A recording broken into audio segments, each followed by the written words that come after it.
Hello, everyone. Welcome to the Social Recruiting Show. I'm Audra Knight, and we are missing Katrina Collier again this week, who's in Australia doing some business and some adventure.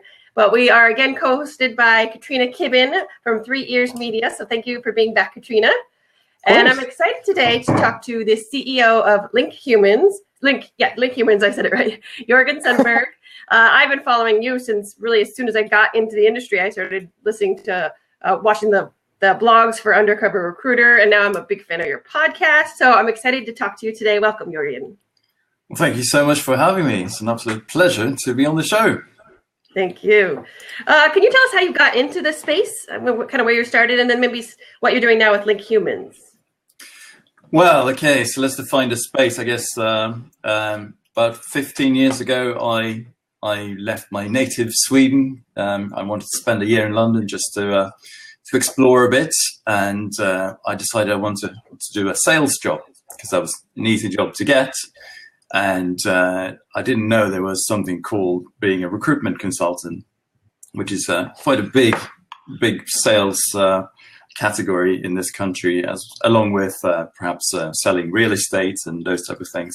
So you basically don't need that much education around it. It's just here's a telephone. Well, this was how it was back in the day. Here's a telephone, here's some names, just start calling and see who's interested in jobs. So that was my story into recruitment. So like many others, basically just happened to end up in it on accident almost. And 7 years later, I started this company, which is called Link Humans, and we're solely focused on employer brand. Because I noticed so let's say managing hiring campaigns for the likes of Deloitte and Accenture, SAP, and so on, I noticed that some companies have stronger brand, stronger attraction than others.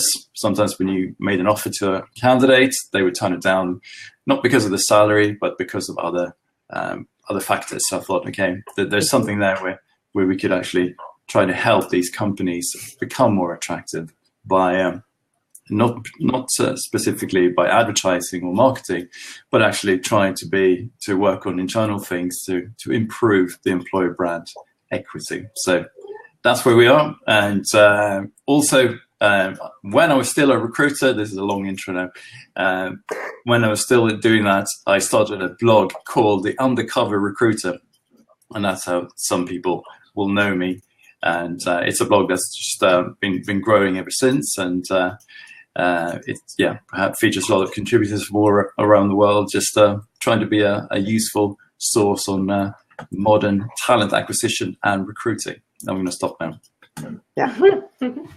Yeah, you were saying you've been following that too as well, right, Katrina? Yeah. No, I mean, I have to give you guys so much kudos because when I'm kind of looking for a generic topic or trying to get that baseline of information, so often I run into your content. So I'm really honored to be here too and to learn from you today. Great. Thank you for that. So you touched on this idea of challenging employer brands, not necessarily challenging, but you don't come out of the gate with the best employer brand. Maybe you're a new company, kind of mid-level. How do you help companies with no brand so far kind of figure it out? Ooh, good question. Yeah, company with no brand. I would say that every company has a brand, but it's just about understanding what the brand is. And ultimately, you can't really own your own brand. It's what other people say about you. So you can influence the brand. You can try to control it a little bit.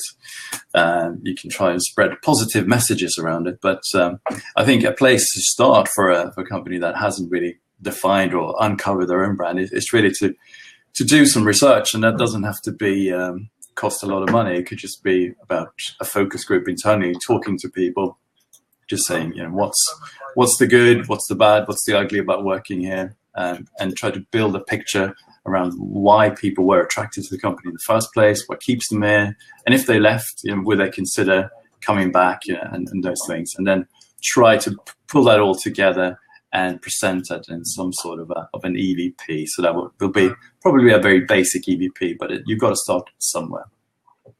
Yeah. Do you ever recommend sharing the bad and the ugly a little bit to kind of say, who we are, or is it just best to just put out what's really true and good? Yeah, I think when you start looking at an employer brand, you're probably going to take that approach that, the vanilla approach. That we're just going to talk about the good stuff.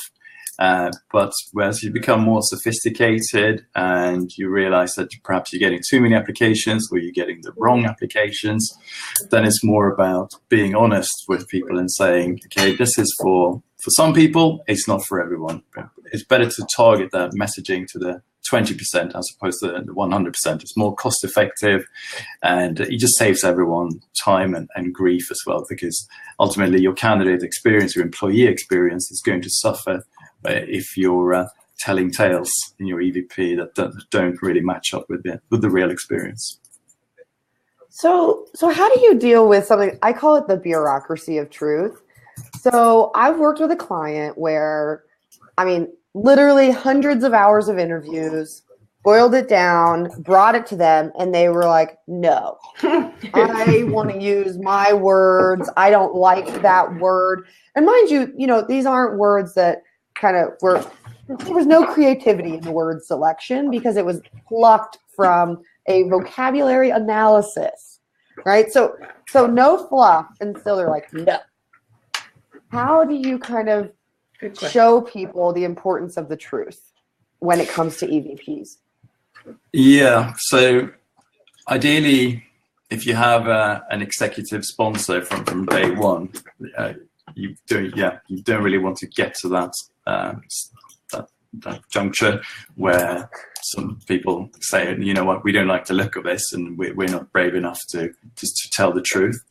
So that's why it's so important to get that buy-in from straight away, and getting the client to commit to saying, okay, are we going to be authentic about this or not? Because if this is just an advertising exercise for you, then perhaps we shouldn't even call it an EVP exercise. We should call it something else. Right. But if you find yourself in that position, how can you save it? Perhaps looking at some of the common denominators, the things that you can live with, that they can live with, which is still true. It could also be that, let's say, if you have a number of pillars that underpin an EVP, some of these could be aspirational. So you could say, for instance, that we are working towards being the best work and life balance company in Colorado, even though that's not quite the case right now. So that way you're not lying, and you're saying this is what we're striving for. So perhaps be a little bit creative when phrasing it. Have you ever turned down a client when you initially, because you just said, oh, this is never going to work?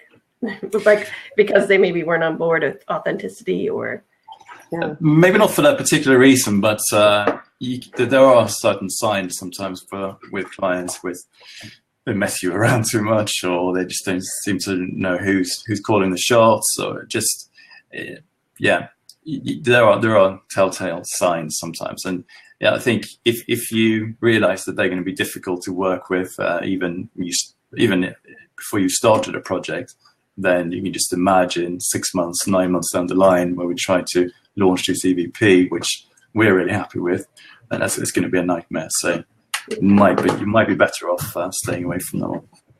Yeah. So it looks like there's a lot of consultants and people who would kind of manage this kind of work internally on. So I'm curious, you were just talking about warning signs. What kind of warning signs might be important to notice, whether you sit on the consultant side or internally, before you even start building out all of this research? So warning signs, how do you mean in terms of internally with the people? Yeah, so let's say Audra is about to start an EVP, and she wants to make sure that she kind of answers everyone's questions, is really prepared. But I'm sure there are some red flags too that she should know about before she jumps in and presents, a final product or even the concept. So the concept of EVP or employer brand? Yeah, either. Okay, so for me, one of my red flags on that last client was the fact that from day one, they would argue about process. We would say, okay, here's the process. And then they'd be like, you didn't offer me a process. And I was like, That was slide 6 and 7. People who, so for me, one of my red flags is people who dispute proven information. So I've given them, the exact strategy, and they tell me, oh, well, I don't have a strategy. Deflect. Why do you think they do that? And they just... Me personally? Yeah. I think it's a reflection of their culture. And that's why I would put it in my red flag category. Like, I want to know up front if people are open to change. John Sumser once told me, and I love this, and I think about it a lot as I've been starting my own company. He said, I don't work with people who won't let me tell them that their baby is ugly. And his whole thing is, I don't want to spend time working with people who aren't willing to change or admit that anything is wrong. And I think employer brand, our clients, and recruitment marketing as well, from my side, I really don't want to work with people who don't have any interest in change, because they're coming to me because they don't want to regurgitate the same stuff every day. And so if you come to me and you do want me to regurgitate stuff, I kind of feel like I'm stealing from you. Yeah. Or they want it to just look pretty on the outside, but don't want to fix what's inside. I think that's pretty common. It seems easier and quicker. How long does the proper research take to build out an EVP? I'm sure it varies a bit, but are we talking like 3 months, 6 months, a year? Yeah, I think it varies on the size of the company, and also it varies on existing research. So a company could have done engagement surveys or post-interview surveys or exit surveys and so on. So sometimes you can use a lot of that primary data to put into formulating an EVP. But focus groups would normally take 2 to 3 months to carry out. So a typical timeline would be anything between, I'd say, 6 to 9 months. If it's a really large corporate, perhaps 12, 18 months even. Yeah. But yeah, you want to try and not overdo it, because it's just more chefs will spoil the broth. And even when you get to the workshop stage, when you've collated all the data, you come up with some draft pillars and EVPs. You really want to have the real decision makers in that meeting, in those series of meetings, because otherwise it could just go on forever. And after 3 years, you'd probably need to revisit that EVP. I was just going to say, things have changed. Yeah, and especially if you do acquisitions, or if you're in layoffs, and if the company changes, then it might be you have to do it more frequently than that. So yeah, you have to move with speed, I think. And some companies that are more mature, that they've gone through perhaps a culture exercise, or defining their values, or they already have an existing EVP, so they know the process. They're like, okay, we're just verifying that this EVP is kind of on track. Perhaps we need to swap out 1 or 2 pillars. So that could be a painless process. But when it's from scratch, then it can drag out a bit. Yep. So Chris Russell chimed in with the question. Thank you, Chris. He said, what are a few of your favorite employer brand slogans and why? Ooh. So, I mean, I couldn't think of any specific ones. Well, one that I think Brian Adams mentioned to me, it's Nike, just do it. That's funny, I just typed that in the sidebar. Oh, yeah, you did, yeah. Oh. First I looked at, and I like that because it can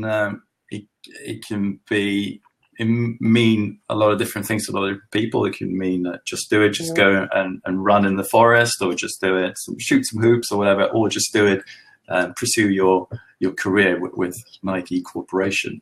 So very versatile and very clever and very, very simple as well. But I think others like, I think it's Dell, they have one called Bring Your Whole Self to Work. There's a whole trend around, bring what you bring. I think Microsoft has something like that as well. So really about, you don't have to play a different role when you come into work. So we celebrate diversity and you being yourself. And that's a big trend. And I think I like that. It's very, very welcoming. But then also I like EVPs which also sit very closely aligned with the overall mission and purpose of the company.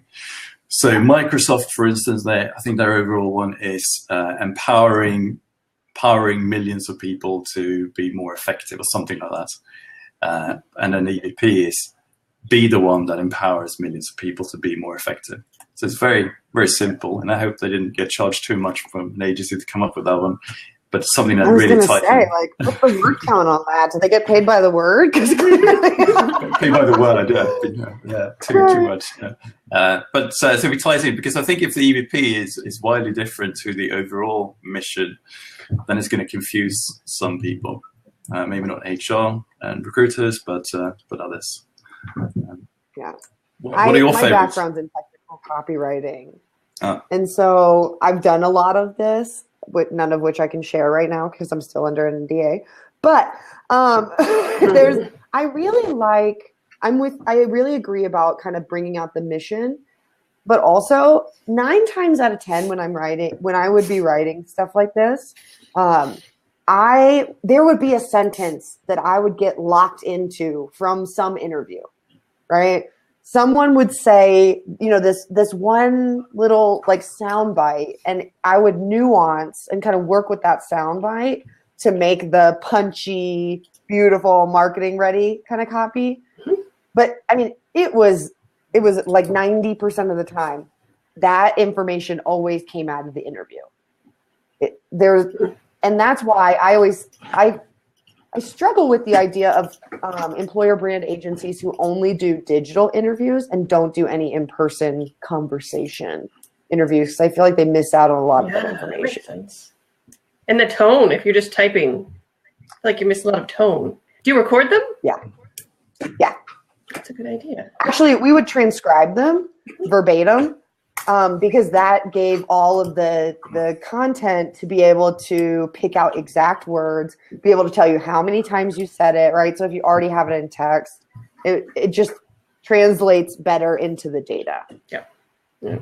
One thing I'll say I don't like is there's a lot of companies like using the same one. I won't say which companies, but it is tough because I guess there's so many words in the language, but too many I've just used very, very similar slogans. Do you have to have a slogan, or can you have an EVP without a catchy slogan? You don't need to have a slogan, from my understanding. I think it helps if you have an overall one, but you don't need to. Virgin Group, for instance, they don't have one, but they do have a number of pillars, 4 pillars underpinning it. So I can't remember now, but I believe the overall EVP ties in with the overall mission of the company, but then where the EVP differs is that it has different pillars. Whereas like Virgin, the corporate brand is very cool and exciting. The employer brand is exciting, cool, but also talks about hard work, which is very different. So if you're a consumer, you wouldn't be hearing a message about sweating. I'm so glad you brought that up, Audra, because I've had that conversation a lot about, so people look at an EVP and pillars and treat it like marketing copy. Mm-hmm. So they come at it and they're like, well, why did you say this? Why did you do that? And so, okay, so this is my perspective. I'd love to hear yours, Jörgen. But so to me, an EVP and pillars do not have to be public facing. You do not have to put it on your website. You do not have to use it in employer brand copy. You do not need to use it on your job descriptions. It's a guiding principle. It's like a style guide for a creative director. That's how I think of it. And so everything is a reflection of that, not a replication of that. Do you give people the same guidance who are like, well, this has to be perfect before it's done? Or, do you use your EVP as marketing? Do they put on their websites? What was that for me? Yeah.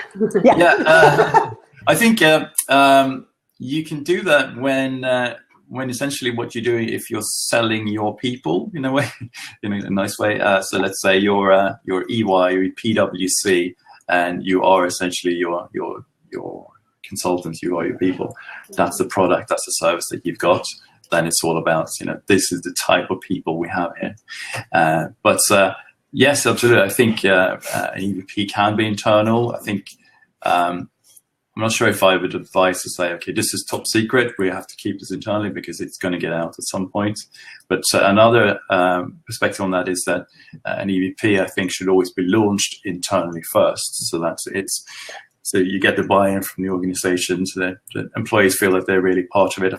Ideally, they will have been consulted along the journey, but then activating it internally first. And some people might share it on the outside, that's fine, but then go with the big campaign externally, a couple of months later down the line. Mm-hmm. And do you encourage a lot of employee advocacy, or is that not something you touch with your clients?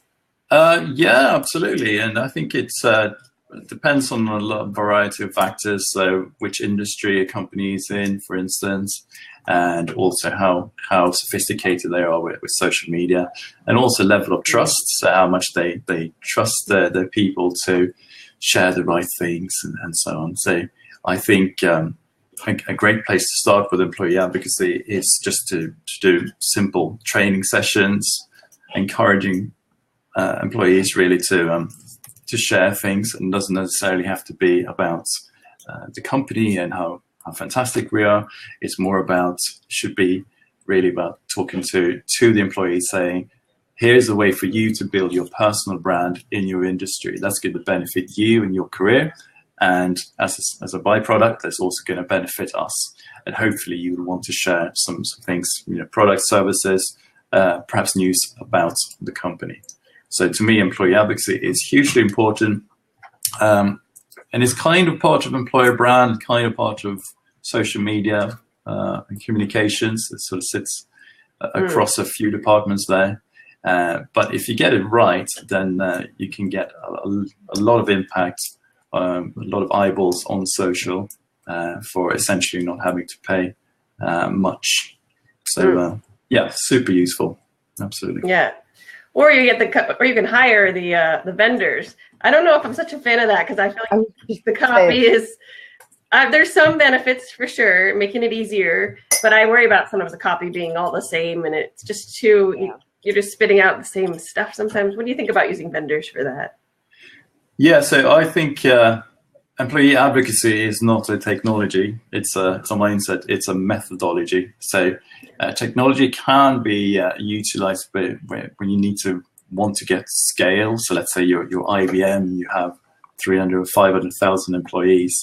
It's going to be hard to track what's going on, who's sharing what, and what impact we're having. So that's when technology can have a factor to play. But I think you can start inside the company just with training, encouragement, perhaps some gamification around, okay, you guys have done some fantastic updates this week, and just giving people some acknowledgement, but then taking it to another level. That's probably when you want to switch on technology. And I think the technologies of the last 18 months or so, they become more intelligent. So you don't see I used to see, I'm connected to a lot of people at LinkedIn. I used to see them on LinkedIn and Twitter sharing the exact same updates in my feed. I don't see that as much anymore. Yeah. I don't see it as much anymore. So I think they got a bit more intelligence. So hopefully for instance, in LinkedIn Elevator, there might be some variations, and let's say there are 5 different variations of an update, and when people have used the first one, then that's gone. So that's smart. Definitely. Yeah.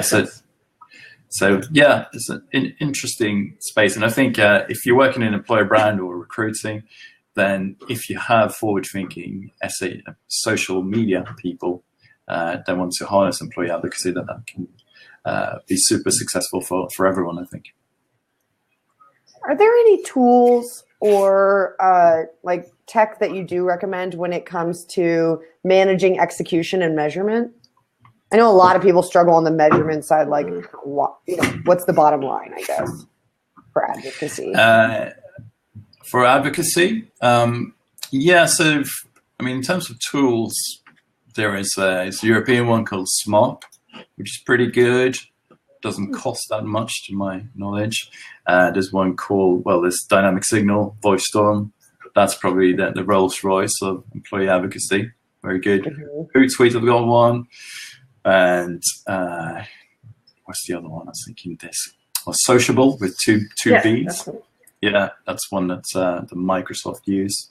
It's French actually. So those tools are all good, and because they're vendors, they will charge you a subscription fee. They're not free, right. So they are pretty good at calculating the equivalent ad spend from the reach that you've achieved by using their tools. So yes, they can definitely calculate ROI for you in that sense. But I think even if it's basic, if it's you have 100 people in an office and once a week someone just sends out an email to all these people saying, if you'd like to share this, that'd be great.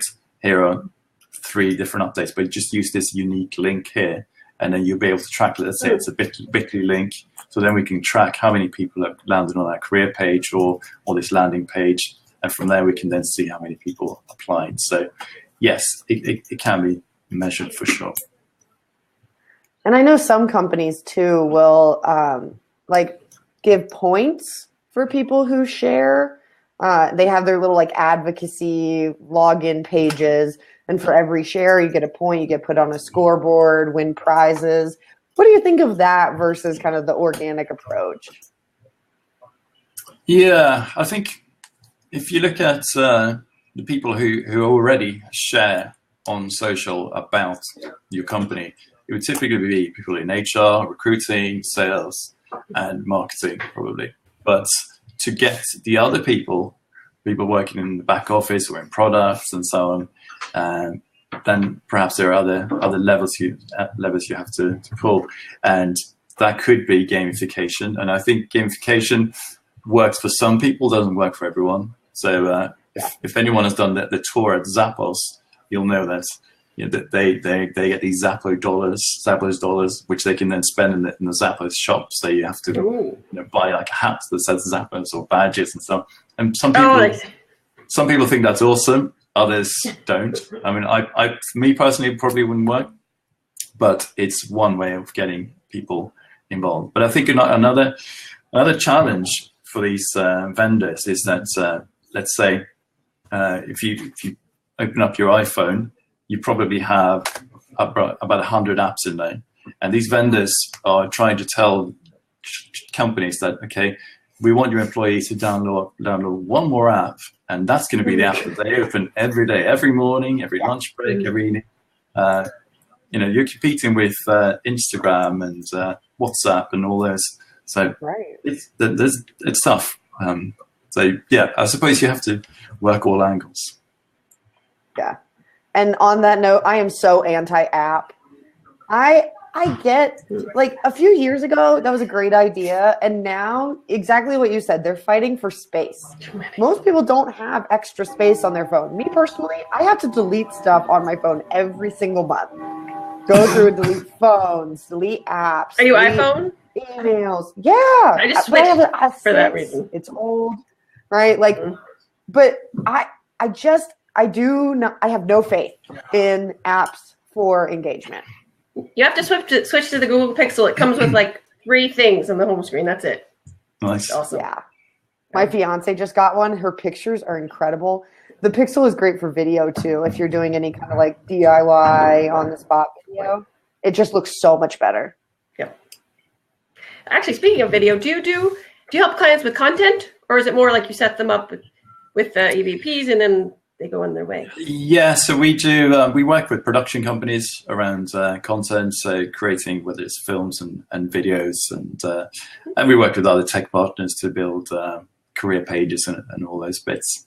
But I think there's a difference between making on-the-fly content, so content for Instagram stories and perhaps quick tweets and so on, which we would encourage clients to do themselves and be able to do, perhaps if they have a Google Pixel or another good smartphone. But then there is the other type of content that has to look super slick, depending on the industry that they're in. Yep. And Audra, we've had this conversation before. I think you're an advocate of doing things. You had an intern, didn't you? Mm-hmm. That did some really amazing videos. A good one too. He was good. We hired him full time in our marketing department. I'm so happy for him. Oh, Great. that's awesome. Yeah. Yep. But yeah, I'm a big advocate and not the so super polished, but it does depend on the company. I mean, some of them, they have to have that, and that's what they have for now. But at some point, I think we have to go less polished so it's more believable. And Katrina, you said something like a year ago that's always stuck with me, that it should be a story, not a commercial. And that's what I think about with like employer brand videos. We need to make them more an interesting story and not this big produced commercial, if we can. I know it depends on the company, though. I'm so glad you said that, though, because that goes back to the advocacy thing, too, right? When you use people's stories, they are 100% more likely to share it. No question asked. If you slap my face on that bad boy, I'm sharing it.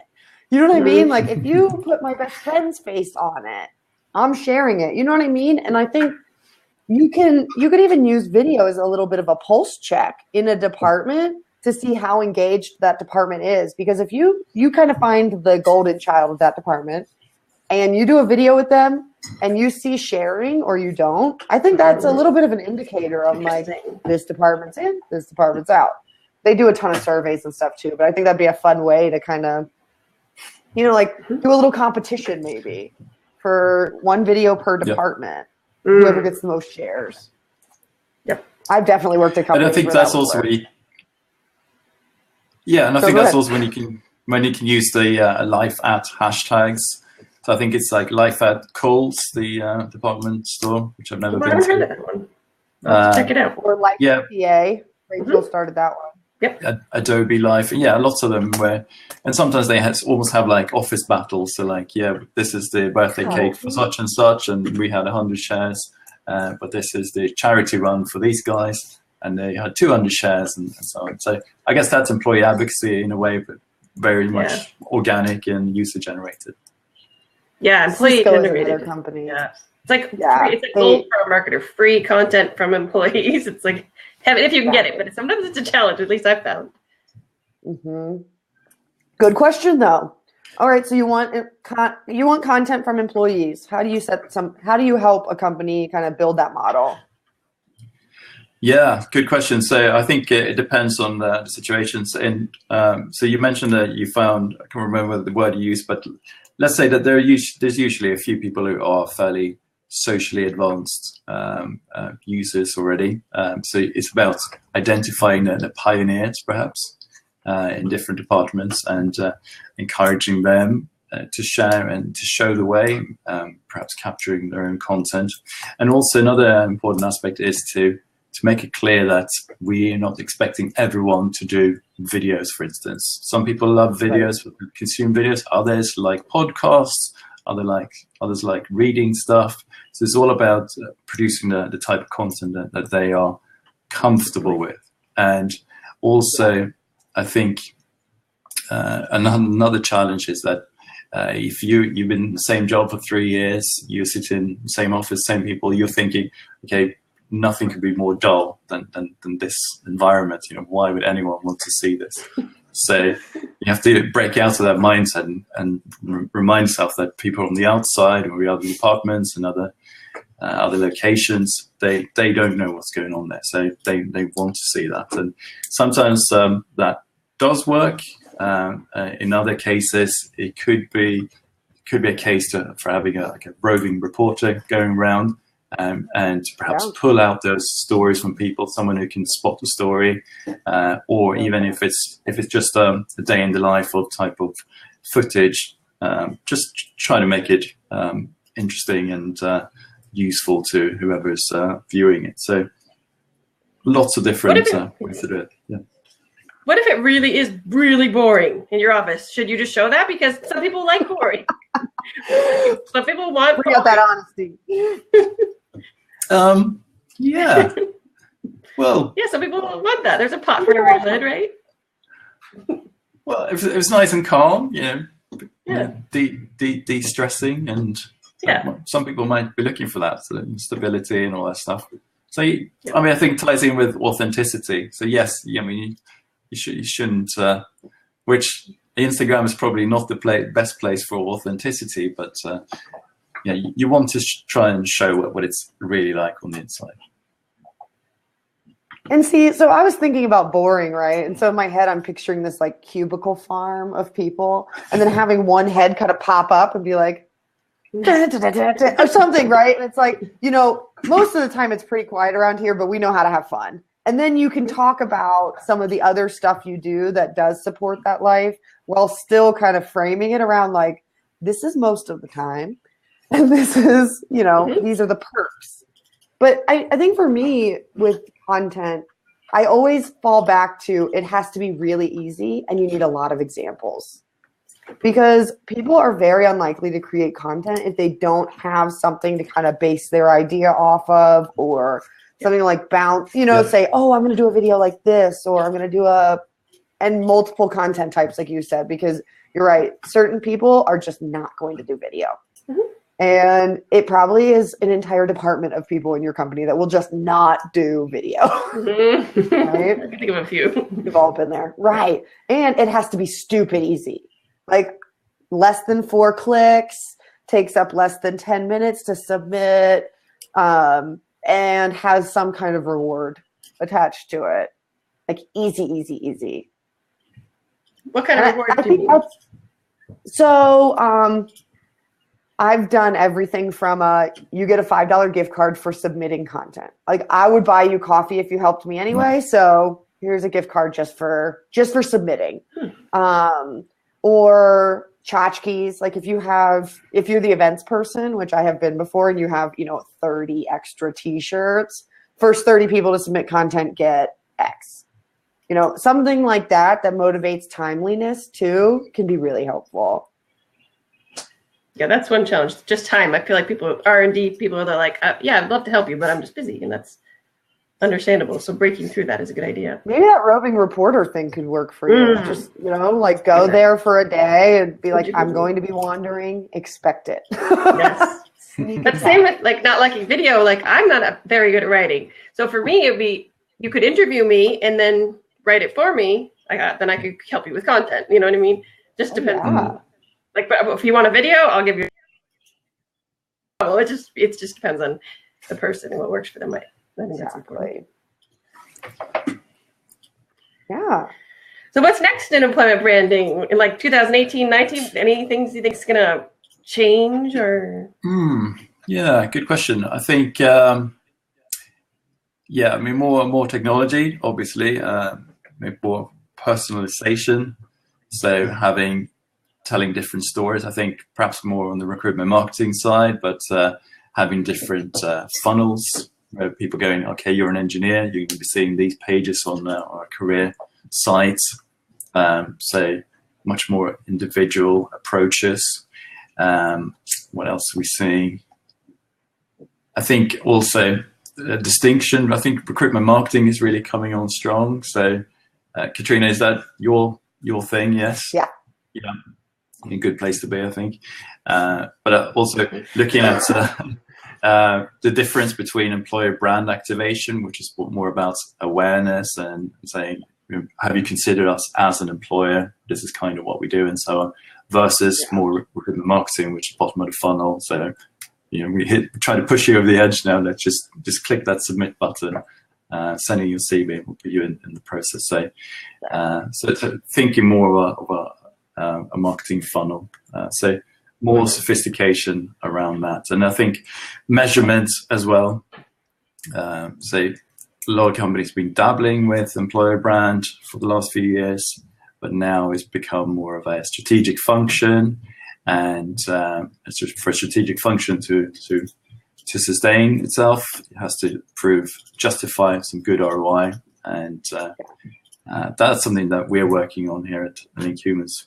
We've developed something called the Employer Brand Index, where we try to measure what the perception, what the reputation is of a company in an employment context, and to be able to give a score and a timestamp on that score, and then to be able to do that again and again and again, just to be able to see the trajectory from there. So it's really calculating the employer brand equity. That's I think it's critical for the whole industry to crack that.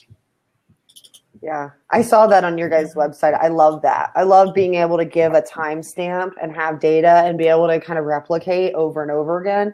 I think that's where a lot of people fail, right? They do it once. They're like, okay, got it, off to work. And they don't replicate the same test. They try to find a new test, right? Or a new methodology or something different. So what do you measure? Do you do digital? Do you do interviews? Kind of what's your process at a high level? I know you can't give away the secret sauce. Yeah, for the Employer Brand Index, we look at all publicly obtainable data. So we look at places like employer review sites, we look at social media, we look at forums, we look at blogs, we look at Google, anything, any data points that we can find where people are talking about an organization in an employment context. So that there will be candidates, employees, and alumni talking. And we usually find a lot of data, but it's about trawling through it and filter out the employment-related data, and then crunching that, really understanding what people are saying about different attributes, and also around try to understand if it's good, bad, or ugly. What levels of agreement are people in, or how much do they hate the thing that they're talking about.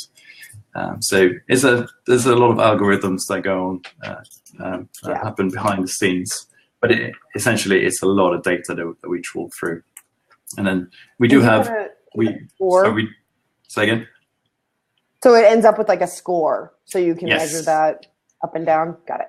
Yeah, it's a score between 1 and 10, 1 being the best and 10 being the worst. So we thought we'd flip it. Everyone wants to be number 1. And if we ever come across a company that has a number 1 score, then then I'll be worried, because it can't really happen. That would be that everyone absolutely loves working for that place.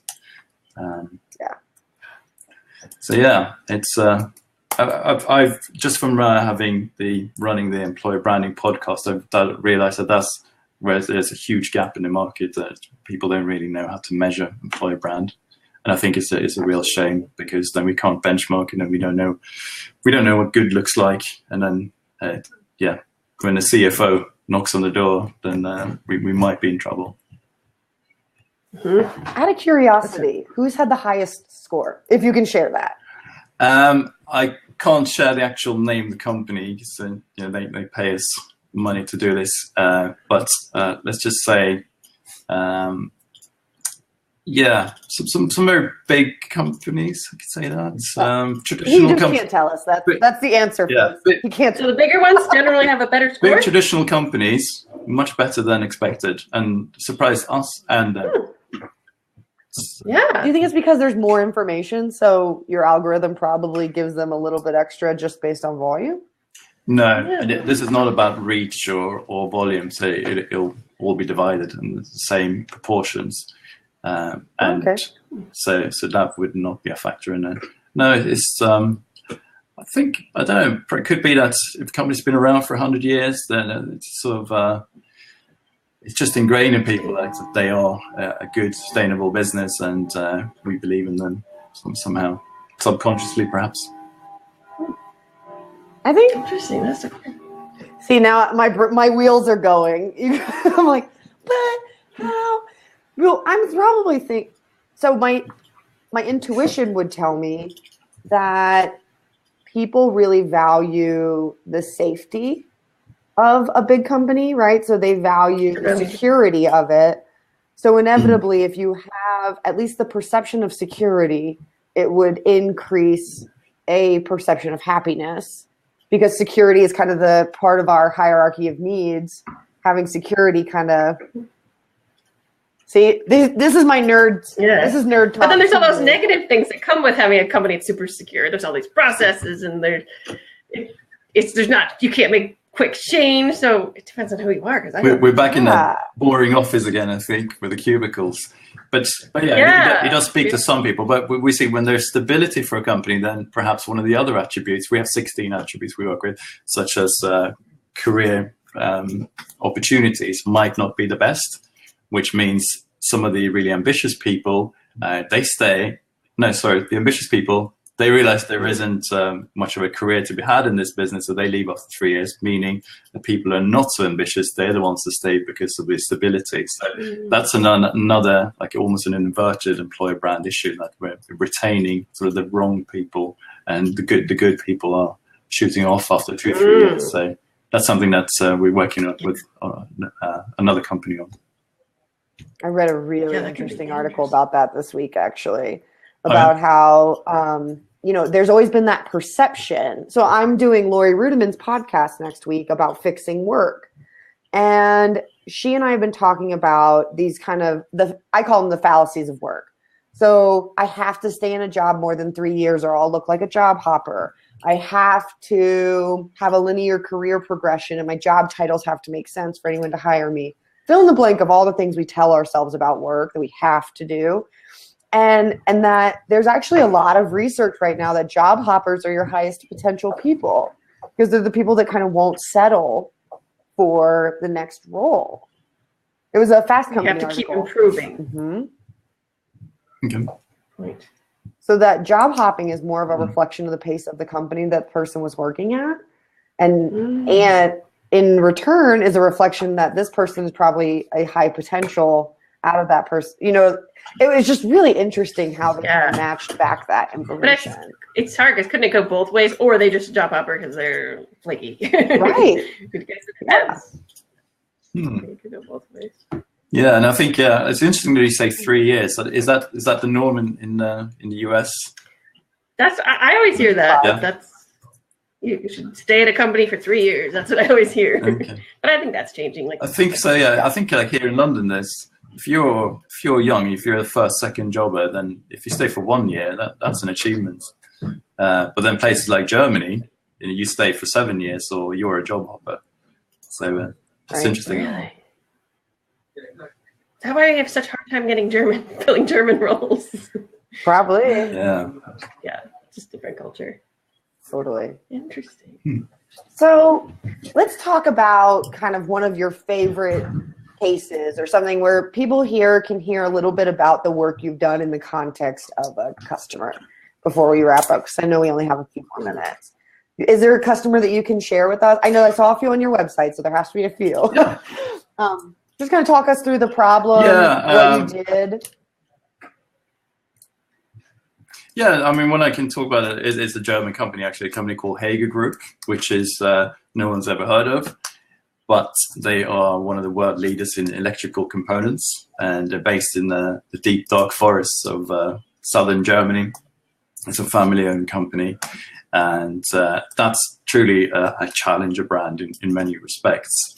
They're up against the likes of GE and ABB and Schneider Electric and those guys. And they came to us because they started with them having a basic employer brand platform, and wanted to activate it on social. So I think they had something like 3 Twitter followers when we started working with them. But now they're more like 200,000, which has mainly been grown organically. But over the years, we've managed social. We've done campaigns around different themes. We have created content, and they have steadily increased some of the ratings, the rankings. So they've been ranked the best employer in the industry in Germany. Same thing for France, which is great, and they have a Glassdoor score. Last time I checked, it was 4.2.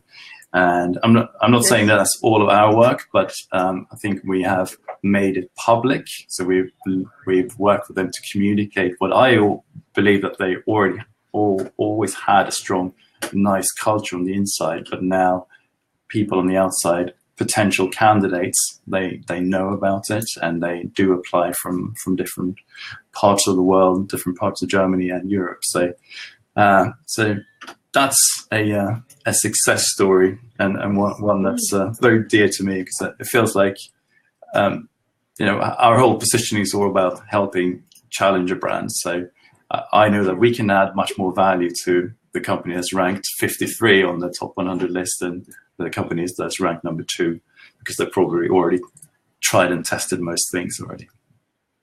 So check or them out. at least their ego tells them they're great, right? Potentially. It happens. Awesome. Do you do U.S. clients too, or is it more? Yeah, so we do work with some US clients, perhaps not on I should say management side of things, but more on the strategic and research side of things. So this is GE is one that we work with, which is in the public domain. So we actually do the employer brand index for them. Wow, they had a pretty cool big employer brand. Was that last year or the year before now? Last year. Was it Owen? What's that? Remember the Owen commercials? Those were huge. Right, yes, yeah. So you see, I never actually massive. saw those for real, but I've had to YouTube them. They had a lot of good. Yeah, I like the one with there was a little girl by the kitchen table, and she talks about her mum, and my mum builds things to make people fly and so on. It's just a beautifully shot video. I really like them. Yeah. So I like that was marketing actually. Yes. I heard that pushed that out, which is so exciting how times are changing and that marketing teams are saying how important employer branding is, where before they were like, what are you doing over there in recruiting? Just leave us alone. Yeah, exactly. It's changing. And I think for a company like GE, they don't really sell manpower. They don't sell the people. They don't sell consumer products. They're very much B2B. So they had to put something in there to talk about the company instead of having a CEO. That they did show their people, even though the people aren't the ones they're selling. But it's more about I think it was more about getting a feel for the organization, and I mean, it must have had a huge impact on employer brand. And I don't want to know how much it costs to run that through. I know. It was not. It couldn't have been cheap, but it's cool that companies are really investing now. That has changed so much. Yeah. For sure. Although, as a nerd, I would love to know what spending between $40 and $60 million on TV, how that impacts a careers page. Because I did that with Care.com for the consumer brand. I ran their TV, and we had this like really sophisticated methodology that measured basically every time an ad went off, we assumed traffic for the next minute was associated with that, and we would apply it accordingly. But how that would work with careers is probably a whole. And are you just getting loads and loads of applications from just everyone? And that's another problem, right? Then your recruiters are like, oh, God. Right. Yeah. And then the career side crashes 2 minutes in. Oh, yeah. So, yeah. Yeah. Jeez. So we're actually both going to be e-brand coming up. May. Right? Austin. Yep. No, San Diego. That's in San Diego. Oh. Yeah. You're thinking of the next SRSC. That's no, awesome. there's the Cheney Staney conference in Austin. Yes, that's Talent Brand Summit. Yeah, that looks great. We should go to that. If you put Talent and Brand Summit, you can just mix and match and make 12 events. I like that. That's so different because you actually have to be in the field of marketing and branding for recruitment to go to the conference. Yeah. Isn't that interesting? So it's really going to be this community of just people that work in our space, and we'll get to know each other and learn from each other. It's going to be really interesting. I'm excited about that. Yeah. Absolutely. And this is another thing. There's the conference is just about employer branding. That's like so exciting. I mean, there aren't that many conferences purely about employer brand. There's one here in the UK. There's one happening in Prague, in Czech Republic, which is called Employer Branding Day or something.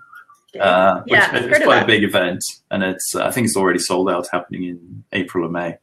And then there's the Employer Brand Strategies Conference. But I think it'd be nice to see a few more events dedicated more to employer brand. Yeah, and recruitment marketing. I know Smashfly did one, but they didn't repeat it this year. No, I don't know. I feel like it was online only, wasn't it? Or something, but it wasn't. What's this Rally Recruitment Marketing then? Do they do events? They are going to, and their first one's coming up, and this one is online for the first one, but I think she's going to do in-person events too. I'm one of the mentors for that. I'm excited. Nice. Lori runs it. She's Lori Sylvia, and it's a cool thing. It's for free for everyone to join, which is great. So everyone can be part of this community. Yeah. She puts out a lot of great content tons of great blogs and things about specifically to recruitment marketing, because I don't think there's really a space for just that recruitment marketing online, is there? Yeah, so that's great. I mean, I think she's going to do really well. But and there definitely will be events. She's working on some big things. Cool. That's really great. I'm excited. Excellent. All right. Yeah. So next, so let's talk about your podcast. It's the employer branding podcast, right? Not employment. Yes, employerbrandingpodcast.com. If anyone wants to tune in. So Audra, you've been on it. Yes. Thank you very much for. How long have you been doing it? Well, someone pointed out to me the other day that it's 180 episodes deep. I thought, what? And it's true. Yeah.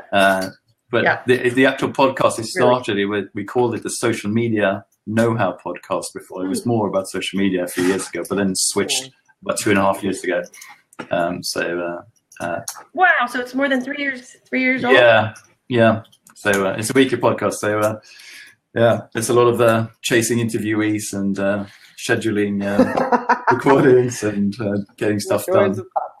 Yeah, but it's keeps me on my toes. And bad jokes. Yeah. At least in my case. Yeah, you were supposed to have a joke ready and I didn't. So at the last minute I had to think of one and it was horrific. Yeah, so talk about not being prepared. Katrina, do you want to be on the podcast one day? Absolutely.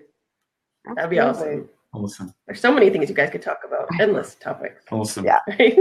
I'm a geek by trade, so. Yeah, you guys should do one on metrics. Yeah. Maybe, or ROI or something. That would be interesting. Yeah. Totally. I know. And recruitment marketing as well, how it fits in with employer brand. I think that's really interesting. Yeah. That's where a lot of the traditional marketing that I've learned. So I sat in a marketing role from 2009 to, I'm going to age myself, like 2012-ish. And worked in strictly marketing where they had the full infrastructure of like, you have to track every single click. You cannot spend a penny without knowing how it played out and knowing every single metric. And all of that works for recruiting. You just have to like change some words, like change some labels on your spreadsheet and it works. And people ignore it. It drives me nuts. Whole new topic, and we're 3 minutes away from wrapping up. So I'll let Audra do her pitch for next week, and absolutely we'll do that podcast. Yep. So they can check out Link Humans as well, right? Undercover Recruiter, and they can see us both at eBrandCon. So that's Employee Branding Strategies Conference, and that's in May in San Diego. That's going to be definitely a fun event. Brian Cheney's going to be there, or not Brian Cheney, Brian from PH Creative Adams. He's going to be there too. That'll be really good. Awesome. So thank you so much. This was really useful. I think I have to watch it again and take some notes. Especially with EVP, there's definitely some things we have to keep working on. Next week is Lars Schmidt, and we're going to be talking about HROS and a little bit more about EVPs too. I think starting from scratch, and so that will be really useful. We're back to our normal time in the U.S. Next week. It's going to be 10 a.m. And still 3 p.m. British time because they're finally catching up time-wise with us.